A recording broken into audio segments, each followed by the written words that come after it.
The Lives of the Saints by Father Alban Butler. April 2nd, St. Theodora of Tyre. She was a native of Tyre.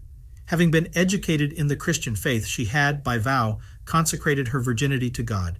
She was not 18 years of age when in 308, being at Caesarea, and beholding there the cruelties exercised by the barbarous governor upon the servants of God, her zeal prompted her to address the confessors who stood bound in the square before the governor's court to be interrogated.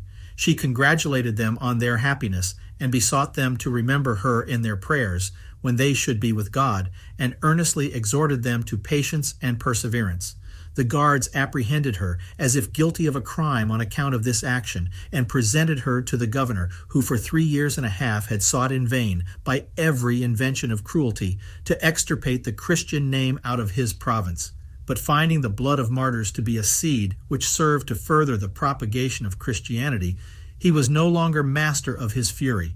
Seeing the undaunted air with which this tender virgin appeared before him, he took it for an insult of his power, and caused her to be stretched on the rack in the most cruel manner, and her sides and breasts to be torn with iron hooks and pincers, and at length her breasts to be cut off with the utmost barbarity. Nothing could draw from her the least complaint or sigh, but she suffered these tortures with an amiable cheerfulness painted on her face, and sweetly said to the judge, "By your cruelty you procure me that great happiness which it was my grief to see deferred.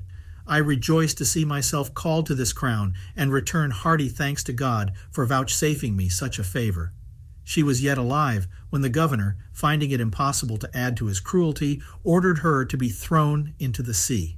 The other confessors he condemned to the mines in Palestine, but was himself shortly after beheaded by his master for his crimes. St. Theodosia received her crown on the 2nd of April, on which day her name occurs in the Roman, Greek, Russian, and other calendars. Her memory is honored with particular devotion at Venice and in many other places.